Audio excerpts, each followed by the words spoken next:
Hello, everyone. Great to see so many of you here.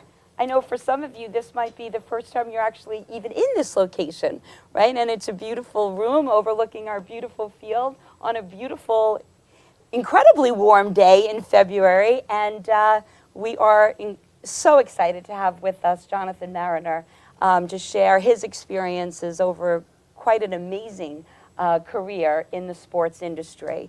And so we're very excited that he's here with us today. I'm going to actually give you a little bit about his background and then start by asking him some questions, but then we really want this to be about you and your questions and giving you plenty of opportunity to ask Mr. Mariner any questions that you might have. Do we have microphones for the questions, or we'll just be, okay, so you're just gonna, what I'll ask you to do is, when you want to ask a question, you raise your hand and stand up and obviously just talk as loud as possible so that everyone can hear you. All right, so let me just give you a little bit about background about Mr. Mariner. He is a private investor, entrepreneur, and independent board member with more than 2 decades of experience working in professional sports. He recently completed an assignment as Chief Administrative Officer and board member of Enjoy Technology, Inc., a premier home delivery company founded by Ron Johnson, who pioneered the Apple retail stores under Steve Jobs.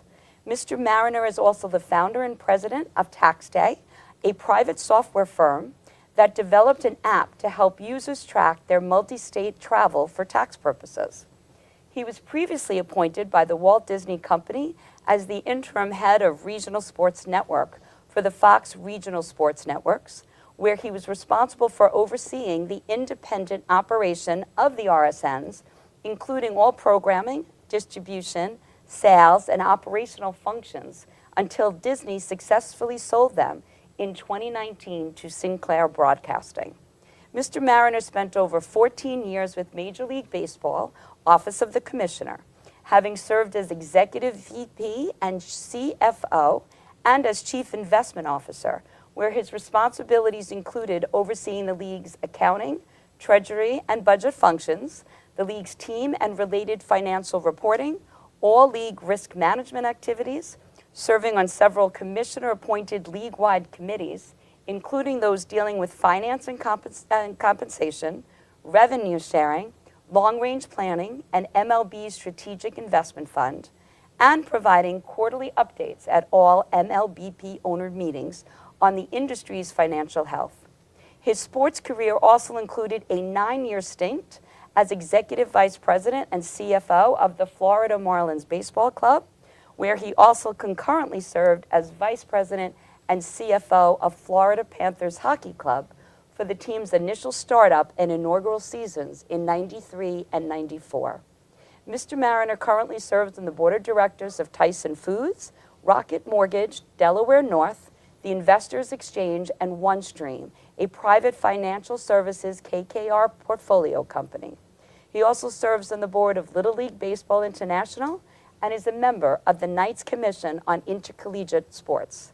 Mr. Mariner graduated from the University of Virginia with a bachelor's degree in accounting, received his MBA from Harvard Business School, and is a former certified public accountant. He has been featured on the cover of CFO magazine and was included among the top 10 in Sports Illustrated's annual listing of the 101 most influential minorities in sports. Please join me in welcoming this afternoon Mr. Mariner.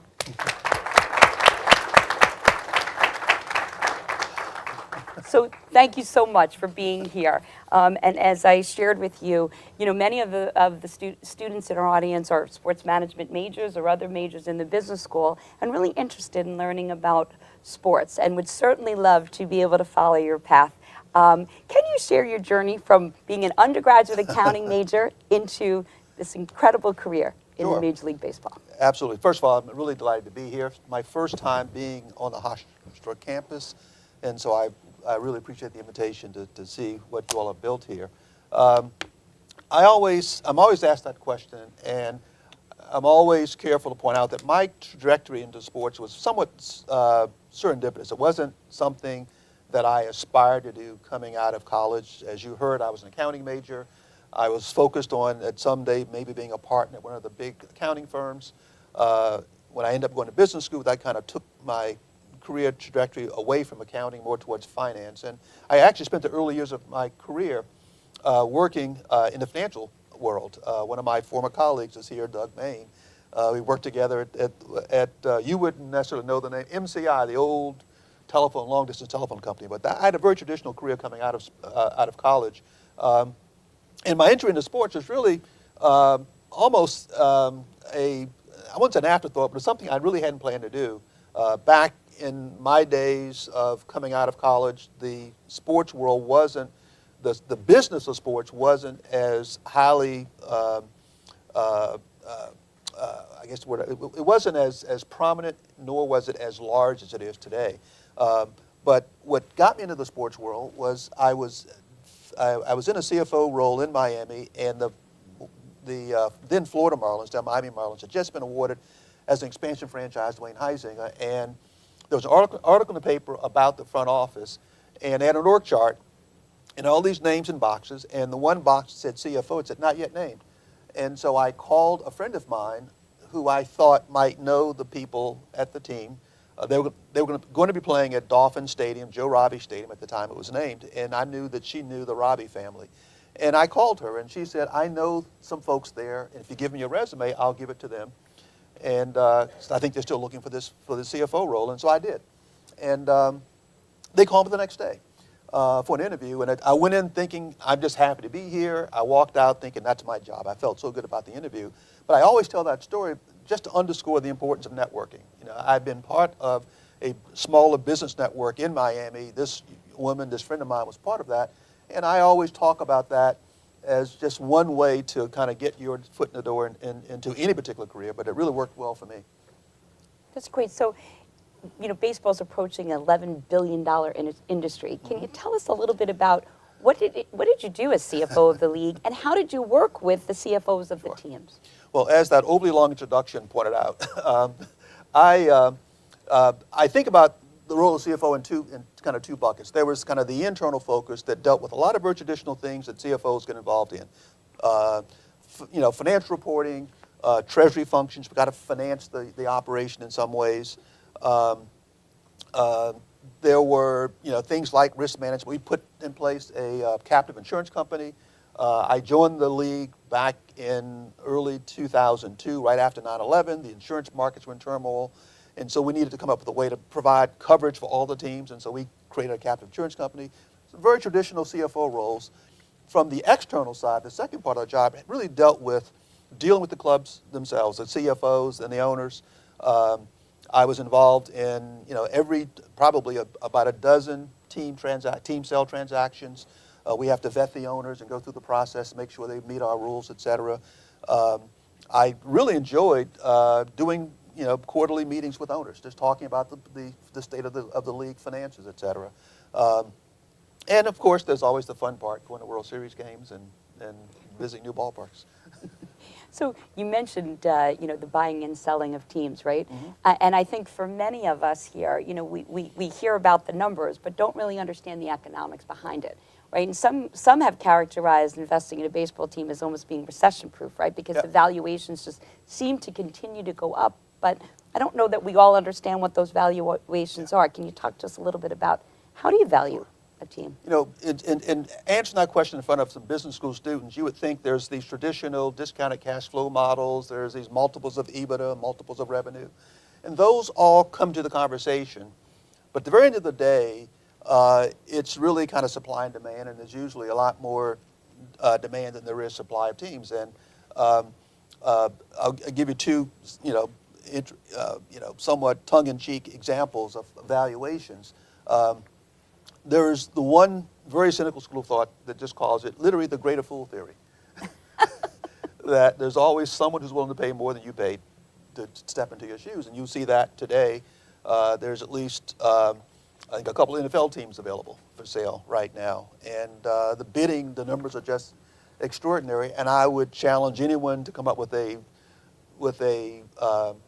metric that would really justify the value. And now there is some, you know, cash flow related relationships, but for the most part, it's literally about, you know, people who have a lot of money who basically have egos they want to feed with these very rare assets, just like buying a piece of art in some respects. The other example I'll cite, when I was with the Marlins, Wayne Heising, who initially got the team as an expansion franchise, was selling it to John Henry, who now owns the Red Sox. But before John bought the Red Sox, he purchased the Marlins from Wayne. And Wayne had set a price at the time, I think it was $150 million. And at one point, Wayne had planned to do, and see, he also owned the stadium, he owned the Dolphins at the time, and he wanted to do this huge renovation of the stadium.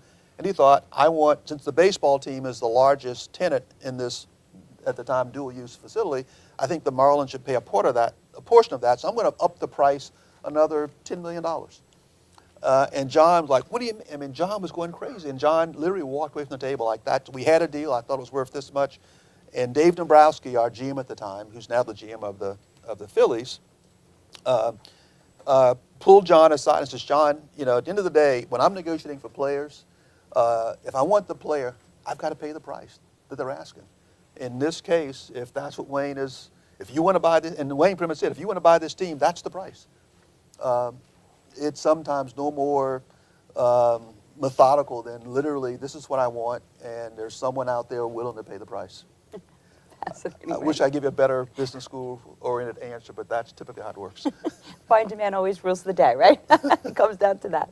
So talk a little bit about then expansion, right? I mean, the league has been 30 teams, right, since 1998 when you added the Rays and the Diamondbacks. And I know there's been speculation about, will there be expansion and where will that be, right? Will they go to Las Vegas? Will they return to Montreal? Can you tell us a little bit about what was the decision making that what was your thought process? You thought about, do you expand, don't you expand, and are there fees associated with this? How does that affect the economics of the game? I wasn't directly involved in the expansion conversations when I joined with the Marlins as an expansion team. The Rays and the Diamondbacks came in '96. The decision had already been made to expand to, at that time, 30 teams. And part of to answer the question more specifically, part of the equation gets down to, first and foremost, are there markets that will support a team? You don't want to expand into a market that can't support a team. Another factor includes, how does that affect overall league revenue? If you think about there being a pie with initially 26 slices, you want to go to 28 slices or 30, each person gets a smaller slice of the pie.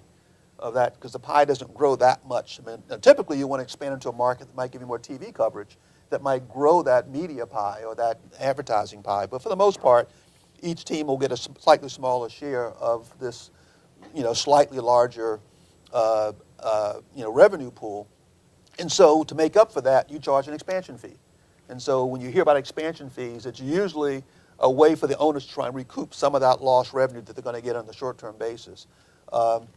And then the final, one other consideration is also player talent. You think about, and this was a big issue, I know when we came into the league, when you have an expansion draft, you're taking players off of existing teams.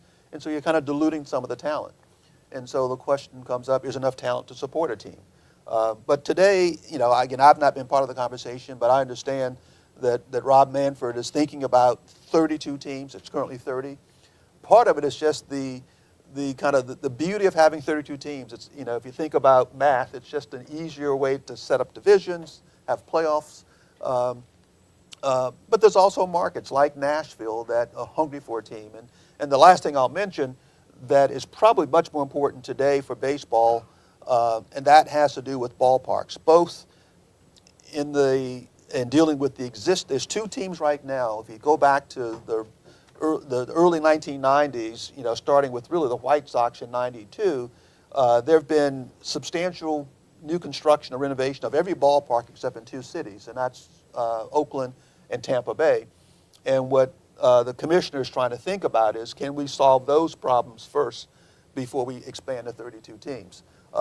There's, conversations, should one of those two teams move into an expansion market, which might not grow the pie altogether, but once you solve that, let's say that those two teams solve their expansion, their ballpark challenges, and they're both in terrible facilities, you then have to look at, can the new city that's vying for a ballpark, can they actually get one built economically?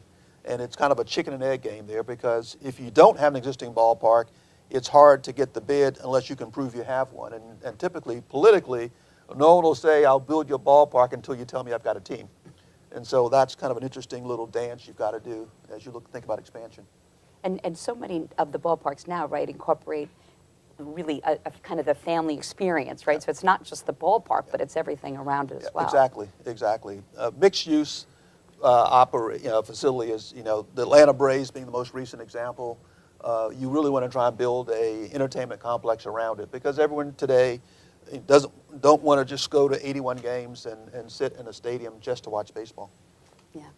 So thinking of expansion and even growing the game, right? So, internationally, there's been a lot of focus on that. I mean, the NFL holds a couple of games in Europe every year. Certainly the NBA has benefited from the Olympics. And Major League Baseball is trying to do that, right? They're trying to grow the game internationally. Can you talk to us a little bit about, like, what's the thought behind that? Would there ever be teams in Europe, in Mexico, or? I think it's a bigger challenge to place a team internationally. Just after I joined MLB back in 2002, we were moving the Expos out of Montreal. They ended up in DC. They're now the Nationals. As part of that process, I was on the relocation committee for that team, and we looked at a number of markets, including Monterrey, Mexico. I actually flew to Monterrey, Mexico, with one of the owners to look at that as a site.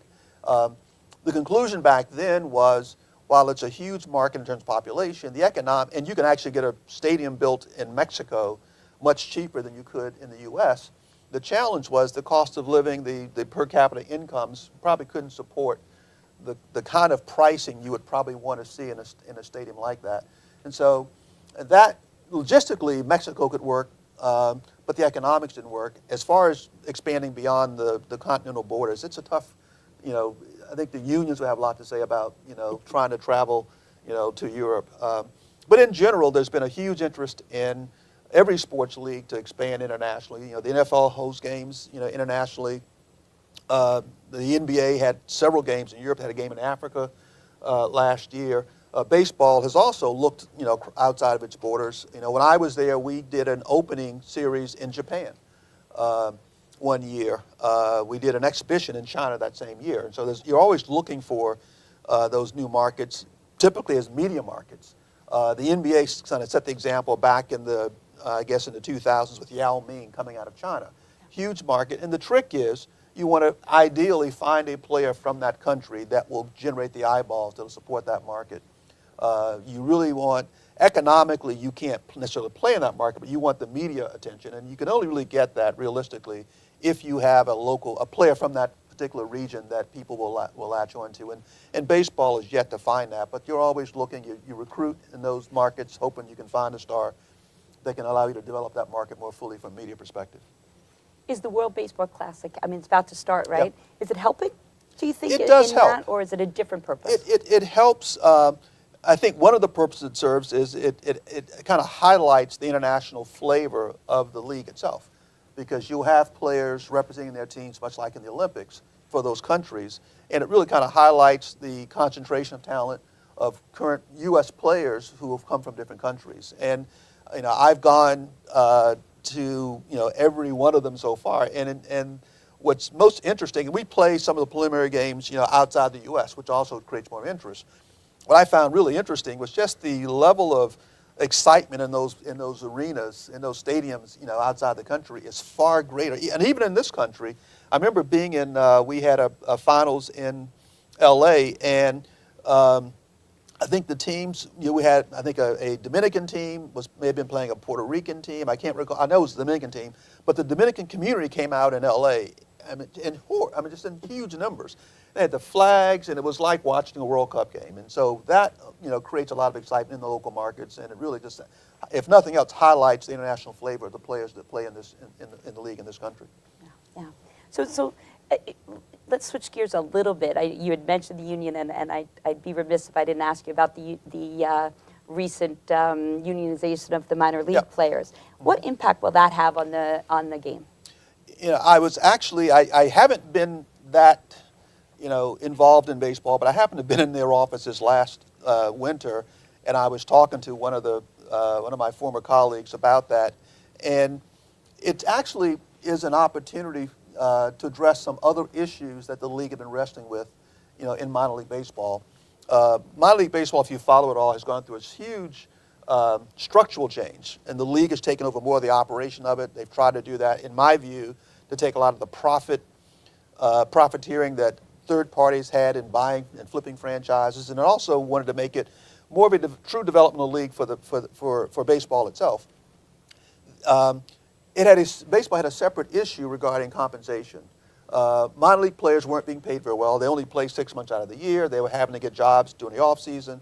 There have been lawsuits that have been filed, minimum wage lawsuits, which is kind of interesting to think about a minor league player saying, I'm not making minimum wage, based on if I get up at 9 a.m. and I'm training throughout the day, but you're only paying me to play from 7 p.m. to 10 p.m., I've worked a lot more hours than you're paying me for.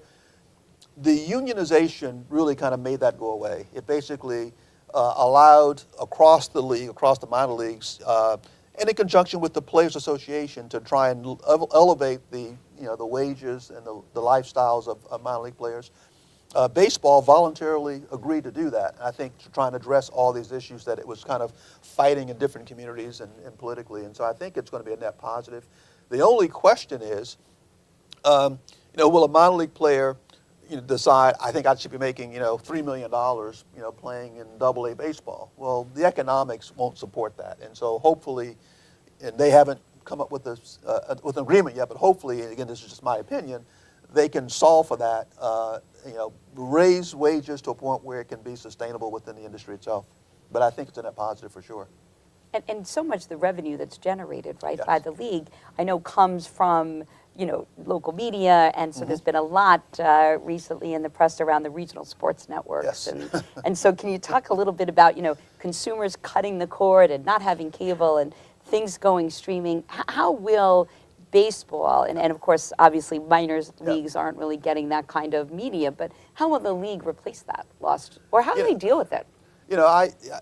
As I think about that, I started in professional sports back in the 90s, and back then, getting a cable deal was a big deal. Most of the TV contracts were on linear TV, CBS, ABC, NBC, and getting a cable deal was deemed to be a big deal. And over time, cable deals have grown to be kind of the mother's milk, if you will, of sports. The cable packages have really driven the economics until recently with streaming coming along. The reason it becomes a challenge, and as I look at this room, I imagine that probably none of the students in this room, probably watches TV, network TV on a regular basis. I imagine you probably don't even watch on a big screen. You probably watch on a mobile device. Well, the cable package is all tied to TVs and not tied to, for the most part, mobile devices. And as cord cutters or, cord nevers, become a larger part of the population, the teams have had to be thinking about shifting. And the challenge is, if you have a company like Comcast that's going to be paying a team, $50 million a year for the rights to have that channel feed over a cable into a big box attached to a wall, and then someone says, I think I want to watch it on my mobile phone, where the cable company, unless there's an internet package tied to it, it's not getting paid for that, and the eyeballs get diverted. And so the challenge in general is, how do you slowly gravitate the economics from cable and these RSN packages to what will be a streaming package? What's interesting, and I hadn't thought about this until you read the introduction, I was involved with, for a short time, as Disney sold off those packages, the cable networks to Sinclair. The challenge is that Sinclair has about $8 billion of debt. The economics of the cable business itself is still healthy. There's still a lot of advertising dollars tied to these cable contracts.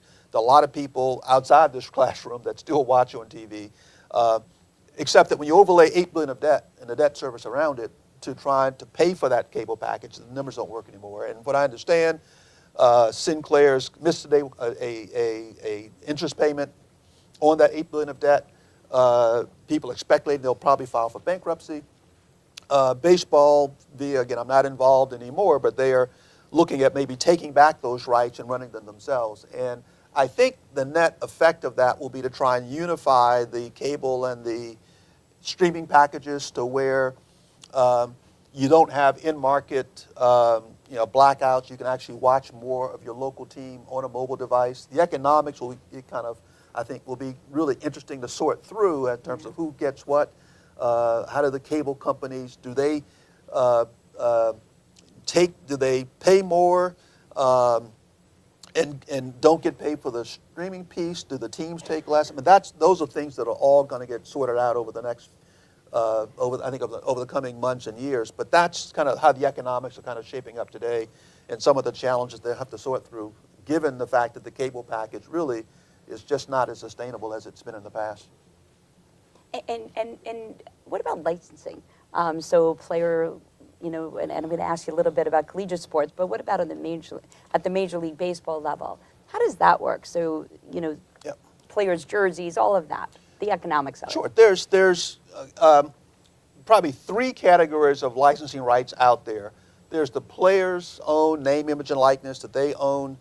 There's the league has certain rights, and then the teams themselves have certain rights. And the way it's typically carved up, usually the teams control their licensing rights within a certain geographical territory.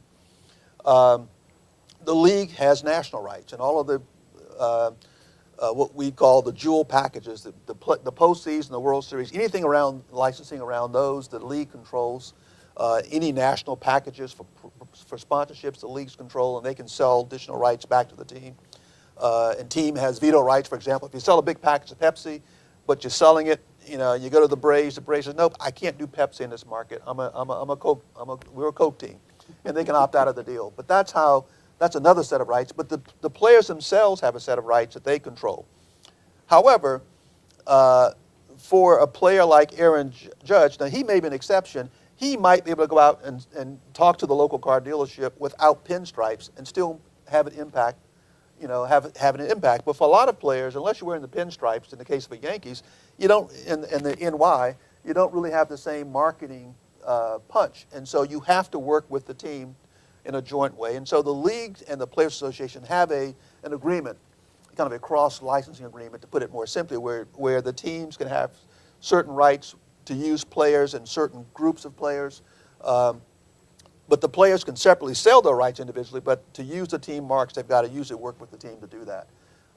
Most of the sports leagues have a separate entity. They call them properties, MLB properties, NBA properties, NFL properties, that usually handles all the licensing rights, work with the league, with the Players Association to do those, to sell those rights. But that's kind of a separate part of the league that typically focuses on selling the big sponsorship packages, the TV packages, and they'll work with the players in different deals. That makes sense. So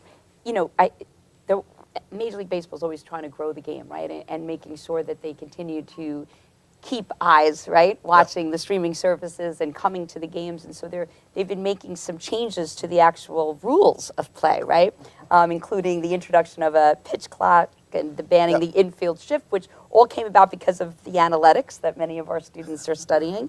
Do you think this is going to be effective at making the game more exciting and more fast-paced, and therefore maybe more people watching?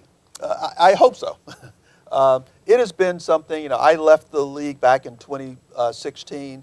I'd say going back at least 5 years before that, when Bud Selig was commissioner, the topic of, we called it pace of game, not necessarily length of game, but the pace of game has always been an issue. It has become highlighted with young folks like this in the room who have much shorter attention spans, to put it nicely, who don't necessarily want to sit and watch a 3-hour game. They're far more highlight-oriented, and so the idea of just trying to increase the pace where fans are more engaged and not just having these long breaks. I just heard something yesterday watching sports broadcast. It mentioned that the average time between pitches last year was about 3 minutes between at-bats, from start to 3 minutes. And the whole goal of these rule changes is, on the one hand, increase the pace. And they've tried this in the minor leagues, and it's worked very well.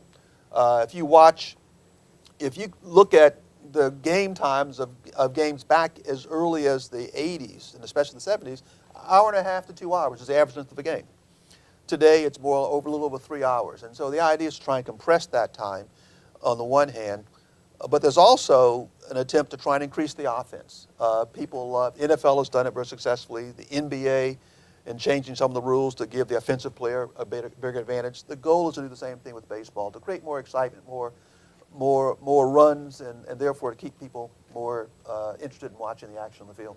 So, you know, this will be a real interesting season. You're going to witness some history as the rules have been changed. Baseball is one of those industries that loved keeping things the way they are, and that's one of the challenges. It's the one sport that people will say where statistics really matter from generation to generation because the game hasn't changed that much. And that was always one of the things they were always concerned about. Will it change to an extent where you couldn't really do the same comparisons? Who's the best hitter? Who's the best, fielder based on the stats that the real baseball fans love to talk about?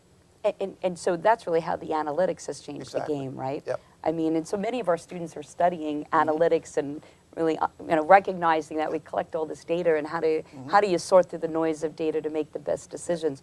Can you talk a little bit about how data drove your function within the organization and how it's driving baseball? One way that it helped drive my area, and it's one of the things that I'm probably most proud of when I think about my career, my 14-year career there. When I joined in 2002, the sport was losing a lot of money. There were no debt rules that really controlled spending, as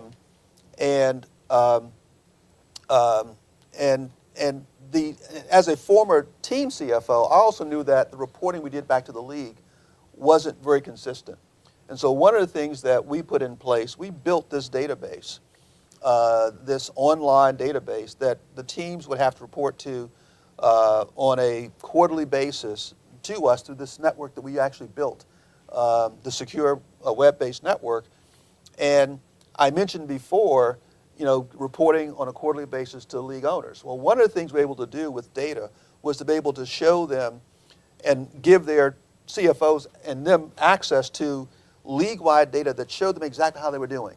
If you think about, as you all take classes now in forecasting, oftentimes you wonder, how accurate is this forecast? Am I really, projecting in a way that makes sense?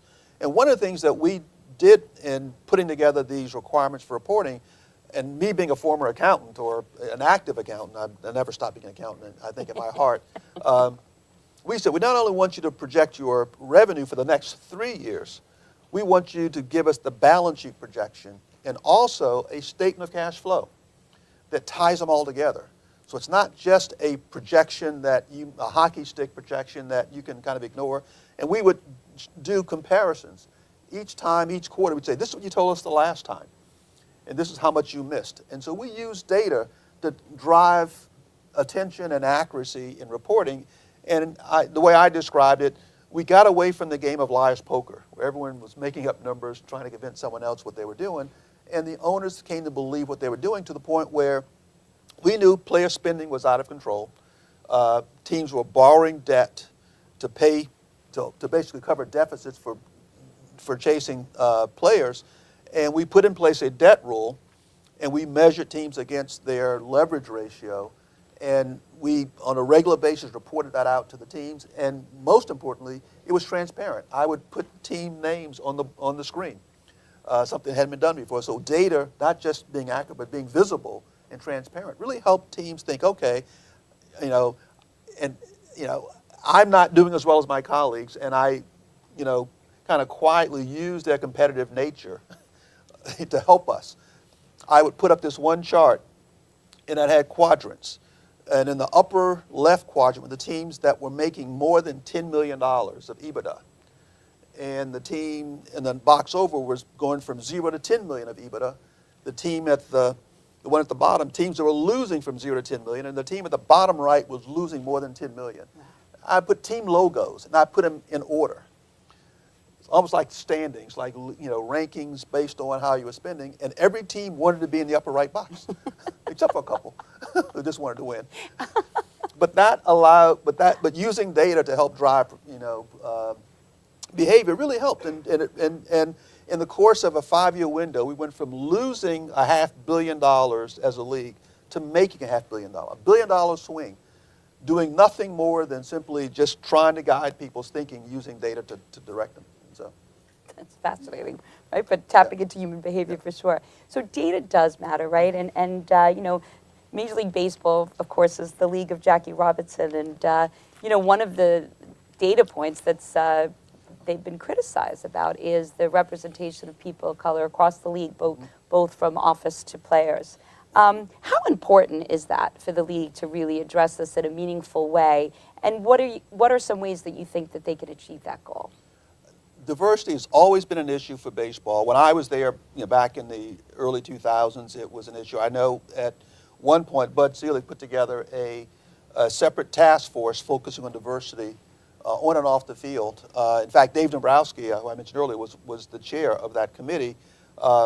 We looked at a lot of issues. I learned a lot about how you try to solve that. The front office is a separate challenge from on field. Today, and I don't think it's changed very much, less than 10% of Major League players are African American. It was twice that, back in the 1980s. Part of it is demographic shift. Basketball has become a much bigger factor, especially in urban communities and communities underserved communities in particular. You had players like Michael Jordan and others that had the kind of notoriety that drew those players, drew young people into that particular sport. At the collegiate level, something I learned, there's only 11 and a quarter scholarships on a baseball team in the NCAA. Based on trying to balance, the Title IX requirements, baseball is one sport that doesn't get a full set of scholarships. So if you're a high school athlete looking to play, and let's say you're a potential multi-sport player, you're more likely, especially coming out of Little League, as you get into middle school and high school, you're more likely to think about basketball or football because you have a much better scholarship option. And so that starts to drive participation in the sport, beyond those early teen years. The league has done an awful lot and continues to try to address that issue. Back in the 90s and early 2000s, they started a program called Reviving Baseball in the Inner City, RBI. That is still a thriving program that's more of a grassroots program in certain communities that just gets kids playing baseball early. More recently, in the last 10 years, they built these urban youth academies in different cities that are targeting not just grassroots, but kids that might have potential to play at a higher level. But those academies also now have programs that focus on jobs outside of playing. I know that the one in Compton, California, the very first one, had a program on groundskeeping, had a program on umpiring, trying to get more kids of color into the sport across a whole range of jobs. And more recently, and I just saw this on a news feed, baseball, I think in July, will be hosting something called the Hank Aaron Classic, which is an invitational that'll invite over 200 primarily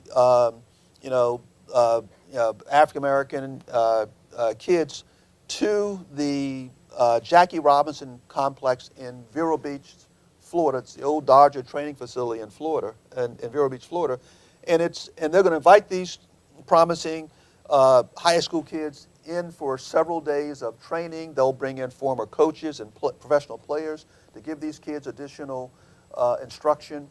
And as I understand it, again, this all happened since I left the game, but as I understand it, they will take like the top, I think maybe 30 or 40 kids and take them to Atlanta for a tournament as part of Hank Aaron Week in Atlanta. But the point is, there's a huge focus on part of the league to try to attract more kids of color into the game. And I don't know the exact numbers, but I want to say in the last couple drafts, there have been a substantial number of African American players drafted in the first 10 rounds of the sport. So that pipeline is having some effect. Baseball missed Kyler Murray, who plays for the Cardinals, but then again, he probably should have stuck with baseball. But that's the challenge you face. And In fact, I understand that Patrick Mahomes' father was a baseball player. He throws football as well too. So you can't win them all.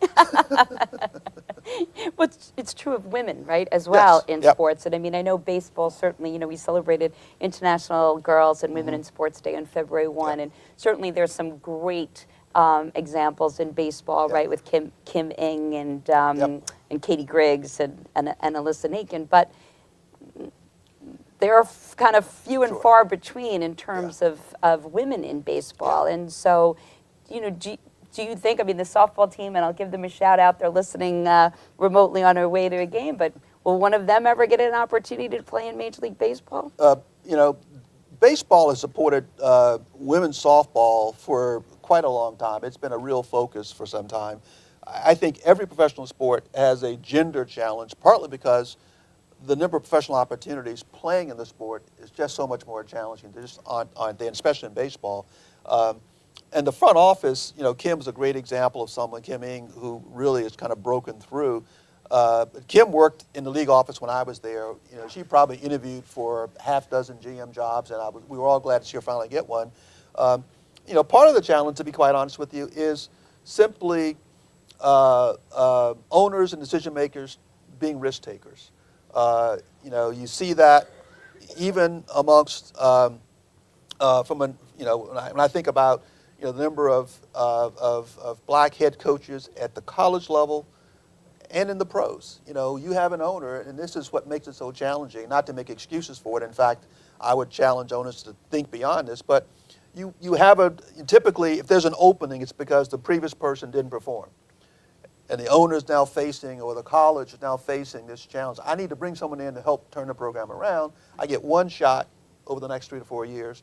And do you have enough courage, like Pittsburgh Steelers did, in hiring a guy like a Mike Tomlin, who had never coached before? And my way of thinking, do you have the courage to give them a chance to fail, just the way you'll give any other white male a chance to fail? That, to me, is the real challenge. The candidates are out there. It's just a matter of, do the decision makers have the heart, have the courage to make a decision and to give them that shot. That's a great way to think about it. I really like that. But let me take a minute and let me open it up. I'm sure we have questions, but before we get to the students, actually, I meant to introduce Doug earlier. Doug Mate is the chair of our advisory board at the Zarb School, and all of us owe him a great deal of gratitude and appreciation. He's a tremendous leader for our school and supports us very much. So join me in, first of all, thanking Doug for bringing Jonathan here. Stand up to ask my question, but I've got to make an observation. The last time I spoke here, and Jonathan, I'm on the board of the cannabis company, and we spoke on cannabis. I'm happy to say there are more people here for sports management than there are for cannabis. Jonathan was involved, along with his boss, Wayne Heisinger, with one of the most controversial decisions in the history of baseball. And I'm going to get into tell about that. You all are too young to actually remember when the Florida Marlins won the World Series. I think they beat the Yankees. Cleveland Indians. The one year the Yankees didn't win. Much less if you're Mets fans, you can't even believe the Florida Marlins actually won a World Series. But at any rate, they did.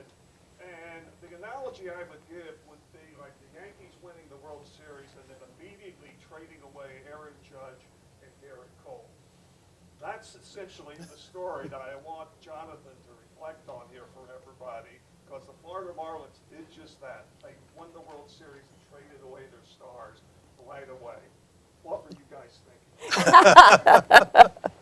So you probably need a little bit of background.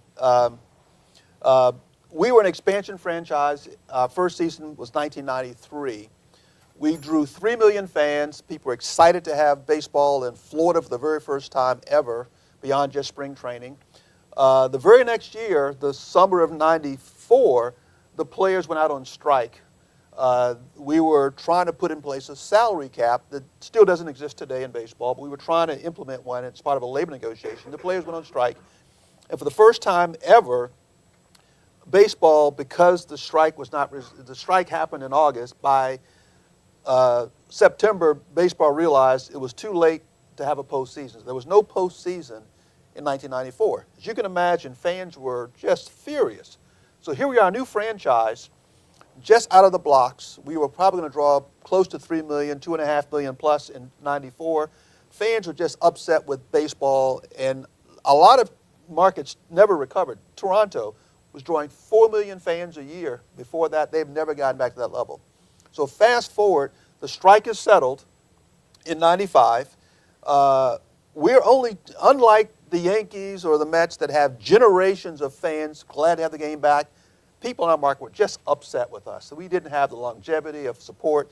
And so we were just not drawing anything in 96, 95, 96. And our owner, Wayne Heisinger, decided, I remember talking to him, in fact, in the September of 96. We had signed a couple players trying to get better that year. We were barely about to play 500 baseball. And it was expansion teams, didn't have a lot of talent to begin with.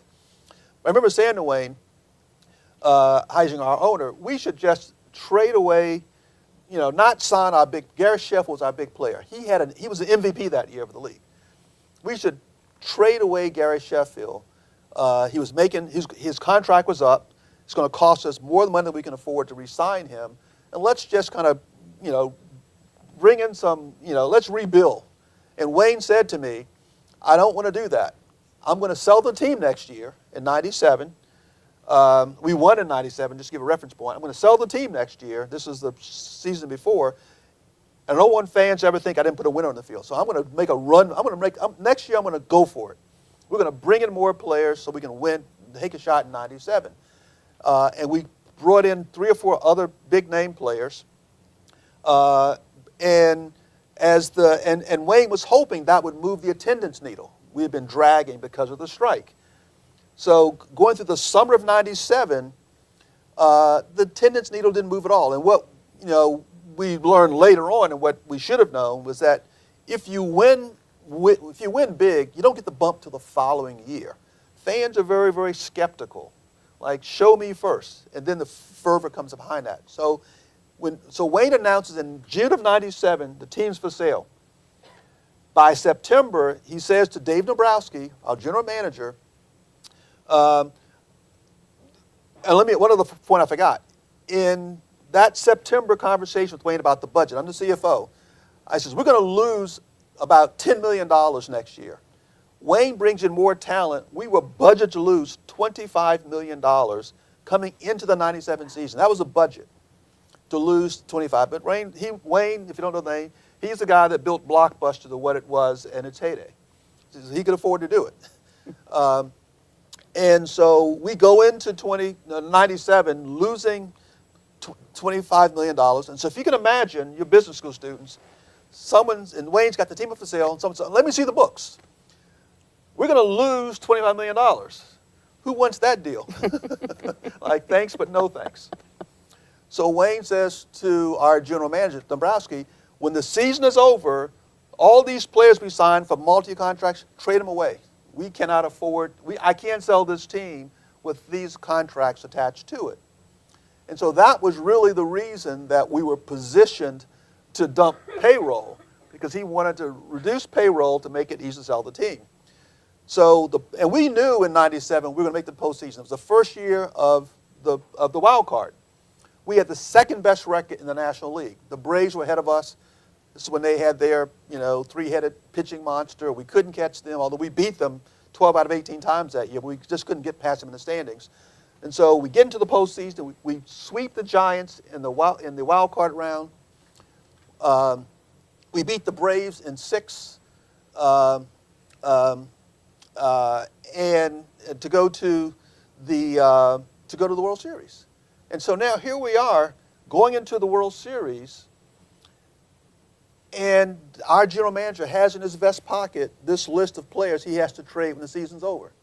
Now, we're happy just to be there. We're a 5-year-old franchise. We're going against the Cleveland Indians, who had beaten the Yankees, who had won 2 years in a row the World Series. So we have no chance against the Cleveland Indians. But we win in 7 games. Extra innings, walk-off home run, 11 innings. Everyone's happy. We're thinking, this is great, except there's 5 of us in the front office thinking, holy cow, Wayne's going to dump this. We just won the World Series. He's going to dump this team. And there was a meeting the following week. We have a big parade in Miami. The following week there's a meeting. And Wayne just decides, and he said this to he told me he was speaking at a Chamber of Commerce luncheon in Dallas. He said, I'm willing to lose, and by the way, because of how we performed, we ended up losing $30+ million that year. That was actual. Wayne said, I'm willing to lose $30 million once. Didn't want to do it again. And so he said, go forward with dumping payroll. Now, what he didn't realize was that had we not dumped payroll, and I had done an analysis that he never saw, a whole other story, that said, had we kept the team, we probably could have increased payroll, increased attendance and pricing because people were going nuts. But he, being a business guy, said, let's dump payroll. And we went from winning the World Series in '97 to losing 106 games. In '98, we probably had days we had literally 2,000 fans in the stadium. It was a tough year. What a story. That's great. The business of sports. Other questions, please. Don't be shy. Yeah, go ahead. Would you mind standing up so everybody could hear you? My name is Sayed Abbas. My question is, if someone wanted to have an opportunity to work for, let's say, any sports company, what's the best way they can present themselves in such a way where, among thousands of others who want that position, they have a better chance? Great question.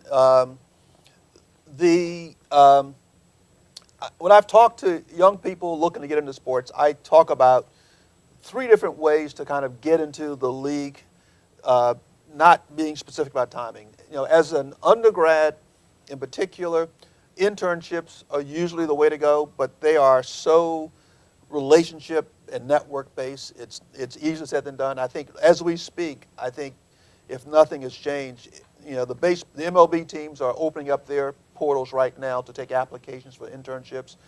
It is tough to break through the clutter. It really is, but that's one way to do it. But I also tell young people to think about as, you know, option number 2. You know, internships is, you know, once you get your foot in the door, when you graduate, you might have a shot to stick around. There's some trade-offs if that happens as well, because you may get a job after interning for a couple of summers, and you're going to start typically, maybe you're working in the media room doing, you know, copying stats before the game. Maybe a runner, you know, in the in-game entertainment place. Maybe you're in the sales area, you know, selling season tickets. You're not going to be making a lot of money. And at some point, you're going to think, boy, you know, my boss's boss would have to die, and then they'd have to die before I can move up. Like, there's no career path. These are small companies. There's no place to go. And now you're thinking, okay, I've been here for 1, 2, 3 years. My resume doesn't look all that hot. I'm not making enough money. What do I do? Do I go to, you know, and you want to apply to business school, and it's not as sexy as your classmate who went to Goldman Sachs. And so that's a separate challenge, but that's one way to start. The second way to go is to, you know, the path that I took, and it's not an unusual path. Well, you have a career in a functional area, in my case, finance, and you come in at a higher level. I came in as CFO. It's somewhat unusual, but it's, you know, some people come in as attorneys. Some people come in having worked in sponsorships for a, you know, for a consumer goods company, and they get hired into at a higher level. But that's another way to do it, to bring a skill with you versus showing up basically wet behind the ears and hoping you get a shot to go somewhere in a field that doesn't have a lot of career growth. The third way is related to the second way, and I tell people, if you're a marketing major, for example, here at Hofstra, it's great to apply for a job for a team, but apply for a job at Gatorade, apply for a job at Comcast, I tell people, walk around the stadium and every sign you see there is a company that had somebody talking to somebody at that team. Go work for that person. That'll put you in front of that sports person at some point later on. But that's another way to do it. Don't just think about getting involved with the team. Get involved in the industry. And so that if a team is looking for a a manager of sponsorships and you are the person that sold them the sponsorship, your resume will probably stand out at that level. But there's different ways to get involved, but that's just some of the feedback I give people. Great advice. Other questions?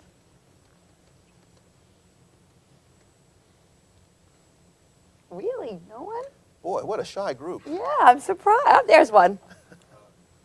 How have player contracts grown over time, especially since they seem to really get a lot higher, and how has that affected determining the factors of when a team will acquire that player? In baseball, it's a little bit different. In the other professional sports, NFL, NBA, NHL, because they have a salary cap, player compensation is tied directly to league revenue.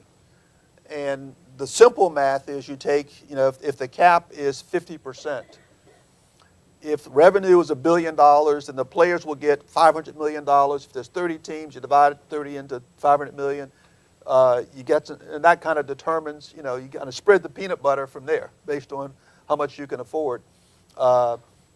In baseball, there is no cap, and it tends to be what the market will bear. You have an owner here with the Mets who pretty much thinks, with no limit, if it takes this much to get this guy, I'm going to write the check. And he may have some owners, who will take him off the Christmas card list because he's done that, because it's increased his compensation for everyone else, because that's kind of the stalking horse for the next deal. But as I said earlier, when I mentioned Dave Dombrowski trying to convince John Henry to accept the price he didn't want to pay, a lot of it is how bad do you want the player? It really is. I mean, there is no science to it. And there's metrics and arbitration, which I think the union has been trying to get rid of for a long time, is all about trying to correlate, for the statistical geeks, your performance against the compensation of comparable players, et cetera. You've got so many more stats now, WHIP and WAR ratings. I mean, all of those things will tend to put you in the categories. But for the superstars, it's basically, name the price. And it's a function of whether the owners really want to step up and I admire Steve Cohen at the Mets. I mean, he wants to win. And, there is no price he probably wouldn't pay within reason to produce a winner. But you have other owners that have, financial considerations for how much do I really want to lose. In fact, a question that I'm often asked is, how many teams make money? And I always answer by saying, any team could make money anytime they want. It's how much do they want to win. You can always, at some level, within the cap sports, it's a little tougher. But at the end of the day, NFL is almost impossible, but for basketball, where you can go over the cap and pay a penalty, you have some owners, the Warriors, for example, the owners are willing to basically pay the price, pay the penalty to win. And so part of it's a function of how hungry is the owner to get the chip, if you will. Other questions? Yeah, please.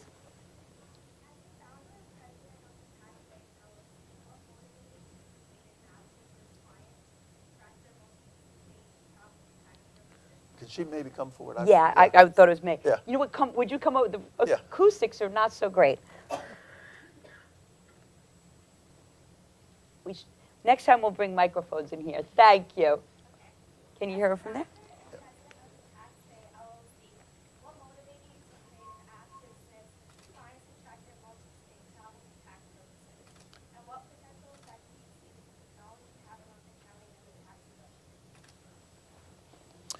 I get to plug my company. Thanks. You may have heard. Oh, we'll repeat so the question is about the company that Yeah. you're serving on, the software company that helps users track their multi-state travel for tax purposes, right? Asking about why did you get involved in that company, and I think your last part of the question was how effective it's going to be. You may have heard the phrase, necessity is the mother of invention. When I moved to New York to take the job with Major League Baseball, I was living in Florida. And obviously, Florida has no state income tax. New York has one heck of a state income tax. And I knew that at the time I had a son in high school, so I was going back and forth, and I knew I didn't want to be a full-time New York resident. So I'm going back and forth between the two jurisdictions. I file a tax return, as a partial New York resident for multiple years. I did that, and at one point, New York State sent me this nice love letter saying they'd like to review my taxes. And what I realized was that I wasn't paying close enough attention to the exact times I was in New York versus Florida. I didn't fully understand how New York counted days, and it was just kind of like 180 days, I thought, give or take, et cetera. And so when I got audited, I realized that for at least 2 to 3 years, I had missed the threshold by probably less than a dozen days. And had I been paying attention more carefully and understood how they count the days, I probably would have avoided, the extra tax I ended up having to pay.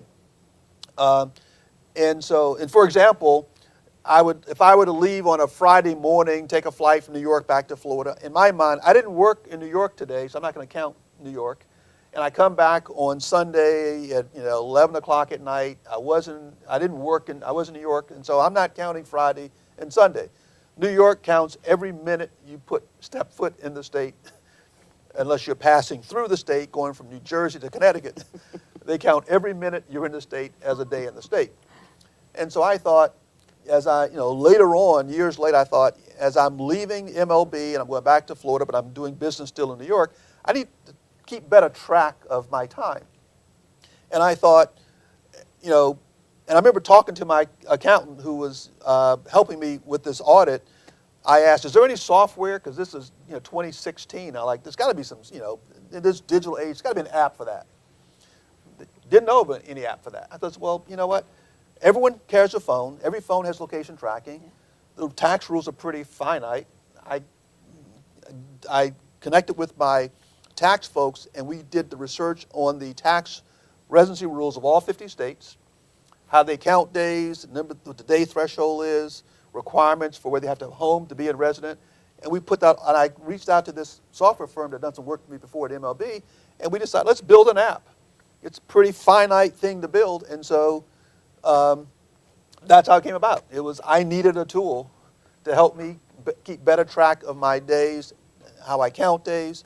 And I realized as I talk to people, almost everyone I ever meet says either I needed that or I know someone who needs that. Yeah. And when COVID hit, as people started leaving their work jurisdiction to work remotely, but need to keep track of where they were, my subscriber base just increased probably 3 or 4-fold just from word of mouth. And so it's one of those things. It's not a big business, but it's, as someone said, it works while I sleep. And so it's a nice passive business that people just really, every now and then something happens. As with any startup, I had the company that I started with doing the tech part got purchased by a private equity firm. They got purchased by another private equity firm. They screwed up my tech platform. It was one of the worst nightmares of my entire professional career as the owner, having lost people's data for about a month's worth of time that they screwed up. It was, and I'm like, oh my, why am I doing this? And then I'll get a nice letter or a note from you saying, oh my gosh, this is the best thing. This is great. And I'm like, that's why I do it. So. All right. Yeah. So I have a quick question. Do you think Can you come forward so we can hear you? Thank you. Sorry. the most realistic way to get to a position that you're in financially is for people like us to get ourselves in universities and master programs? Because it seems that with university costs compared to when you were our age, it hasn't kept up with inflation. It's gone tenfold. So do you think that's the only realistic path for us? What a This is clearly not a graded session here, is it? It is a personal choice. I would like to think that, and as my previous answer reflected, that no one would would endeavor to come, especially into a setting like this, thinking I only want to work in sports. My career path has taken all kinds of directions. I've worked, I mentioned telecommunications. I moved to Florida to work in transportation. I worked in the travel industry, in the leisure industry, and into sports. It's really hard to predict where your career will take you. And so I would say the value of being here gives you the kind of the foundation to be able to work probably across a lot of different places. And so, if to me the binary choice is, do I want to go to college or not? Once you make that decision and you choose the right place, hopefully you'll get the foundation to give you a roadmap for your entire career and not just towards one particular industry that you might be targeting. Great answer. Other questions? I think we have time. Yeah. I'm sorry, I didn't see you. Yeah. During your time at the Marlins, did you have any offers of any MLB position? And if so, why did you stay at the Marlins? I wasn't that good. Actually, to be honest, when I was leaving the Marlins, I'd made a decision to leave the Marlins at the end of the 2000 season. Because at that point, I was really just kind of burnt out. When John Henry bought the team, I worked for John Henry for 2 years of the 3 years he owned the Marlins, and we were working on getting a ballpark built in South Florida. We weren't successful, which is why John sold the Marlins and bought the Red Sox. He took a different path himself, but I made the decision to leave because we were working just nonstop, working in politics, in all kinds of things. And as I was leaving, Larry Lucchino, who was previously the CEO of the Orioles, had moved out to be the CEO of the Padres. He reached out to me and made me an offer to come join the Padres as their CFO. And I turned it down, partly because I had kids in high school, and I didn't want to move them to California in high school. Also, I knew that it wasn't going to pay me enough to pay for the California real estate price differential that I had in Florida. So I turned it down. So I did have one offer, yes. One of the things you said earlier was about networking and how important it is. And so I think, you mentioned before when we were together in my office about how much you've relied on your network, both from your undergraduate school and from your graduate school, right? And maintaining the connections to faculty, Yep. to your classmates. So can you share a little bit about how do you nurture your network? How do you continue to grow that network? If there's one thing that I've reflected on from my college days, if someone would say, what would you do differently? I'd probably spend more time getting to know a lot more of my classmates. Now, I don't regret the network I've built, but this is a great opportunity to develop relationships in a way that, from my perspective, are true relationships. A lot of times in your business career, relationships are more transactional. People come to you because they want something.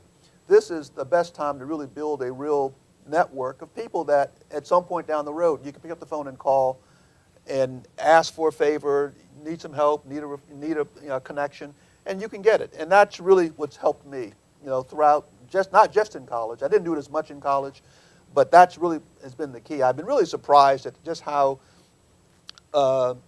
much I've built a network of people that I can really reach out to. My siblings, they joke about how no matter what someone needs access to, they say, I can usually get to them in about 2 phone calls. Doug probably got a better Rolodex to me, but he can attest to the fact that over time, having that ability to say, you know what, I think I know somebody who knows them. And LinkedIn is probably the easiest way to make the connection. You go to LinkedIn, oh yeah, I know that person. But that's the real value of building, genuine relationships with people that aren't just about, transactions. And certainly, that's, I think, for us at the Zarb School, right, one of the, I think, value added is our network. Doug is an alum, and through Doug, we got Jonathan today and learned so much. And so I think incredible advice you shared with us today. We're so grateful for you being here and please join me in thanking Mr. Mariner for spending so much time with us today. It's amazing. Thank you. Thank you very much. Thanks, everyone. Thank you. Grab some snacks.